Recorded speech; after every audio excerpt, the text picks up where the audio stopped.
Yes, I'm Nancy Diamond. I'm a 20-year Roswell Rotarian, and Jim Coyle brought me into the Charity Committee about 6 years ago.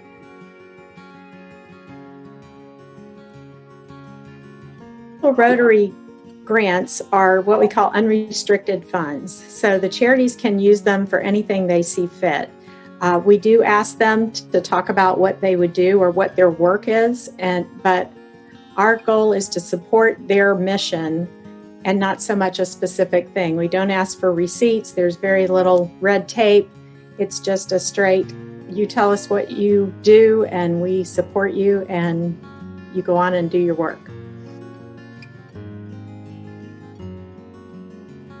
Working with Rotary and the charities has really shifted my view of my community and of the world. I think, just in the short term recently, the pandemic has been such a negative and fearful impact on so many of us, and we've come to really be afraid and negative toward the world and our governments and even sometimes toward each other. But those of us who've been lucky enough to be involved with Rotary, and by extension the nonprofits, have really gotten to see the community come together. We've supported our local businesses, we've brought food, we've donated, we've painted, we've gone out and done things and used our physical labor and talents, and it's really given me a much more positive view of how we can be in the future. So I feel much better about the world than a lot of my friends who don't have the opportunity to do this.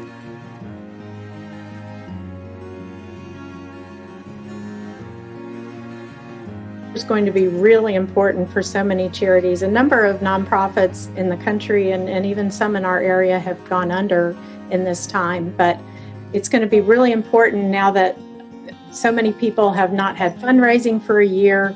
The civic organizations and the other organizations that support them have not had fundraising for a year. We at Rotary have done more than a lot of people have.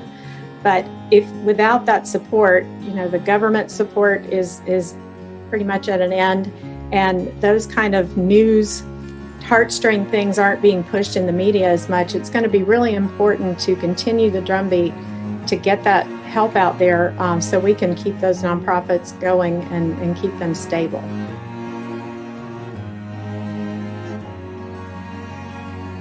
It offers so many opportunities, that force multiplier effect, that what little you put in or what big you put in can be multiplied in so many ways and make such an impact.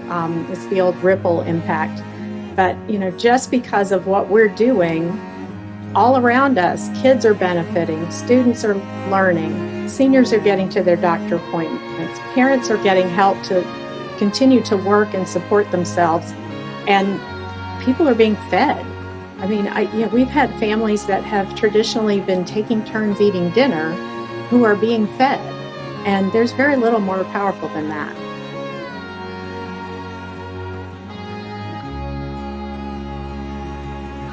There's a little boy who lives in a very crowded apartment. A lot of the kids have a lot of people in their apartment, and it's very loud and it's very chaotic, and they don't get a lot of peace and quiet time. And I think about it as a parent, if my 7-year-old in second grade, what are the chances that she would have gone to the extremes that some of these kids go to get the education they want? So this little boy is sitting in the bathtub of the apartment so that he can have quiet enough so that he can hear and he can get it. And I mean, when you see a little kid look at your camera and go, I can read, or I got it, or, there's just nothing like it. Mm-hmm. It's just nothing like it. But at the same time, when they tell you about, well, my mom and my brother and I share an apartment with da da da da da da da da da da da, and well, what did you have for dinner last night? Well, it was my brother's turn to have dinner. I can't even imagine that. I just.